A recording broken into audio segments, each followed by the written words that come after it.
Well, for fans missing sports, there is light at the end of the tunnel for college athletics, and specifically college football.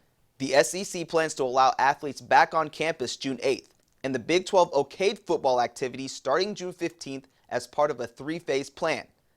Big 12 Commissioner Bob Bowlesby thinks college football will take place this fall, but has concerns about keeping fans safe if they are allowed to attend games. How exactly do you go about encouraging people to go into stadiums again? And if you have to have social distancing, as others have said, that means you take a 80,000 seat stadium and it becomes a 20,000 seat stadium. Who gets in? Who has priority? How does the entry and exit take place? How do you manage the lines at the restroom? How do you manage the lines at the concession stand? As difficult as it is to disinfect a locker room or a weight room, can you imagine the Herculean task of disinfecting an entire stadium? And while college football is getting ready to gear up, various professional sports have been navigating their new normal. Professional sports in the United States is slowly making its return. We've seen NASCAR, we've seen golf, and even UFC.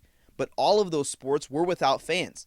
And Kansas City Chiefs head coach Andy Reid said it would be different not to have fans in the stands. I mean, it doesn't feel like it makes sense to be without fans, but it's also part of what we would all have to deal with if that's the situation that it comes to.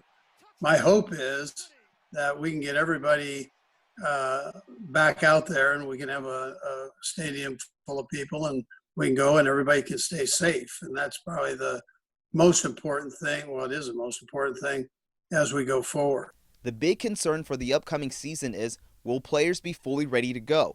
Without adequate time and practices, uncommon injuries are at a higher risk, and the overall play might suffer because of the limited availability. You understand that injuries can go up if you're not working change of direction or being tugged on, like a running back would be tackled and he's got to pull through a tackle here with Achilles tendons and that. So those things end up being important, but from a pure football standpoint, it's your timing, your breaks, and the guys are still going to be competitive. They're going to do the best they possibly can do with whatever we give them, but it sure would help, I think, the injury area and also the game if we have a little build up to it.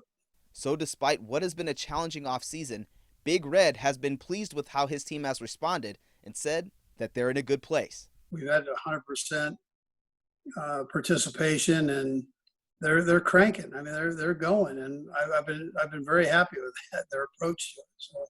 So far so good. So we did have some sports competition today.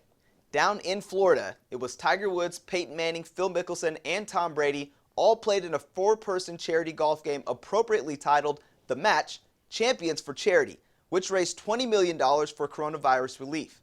I'm not even a huge Tom Brady fan, but you have to check out this shot. Brady had been terrible until this happened.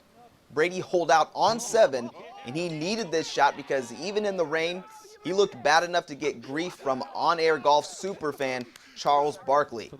Then it would be Tiger Woods' turn, who would seal the win with this long putt, and that would lead to the new high five, which is the new forearm bump.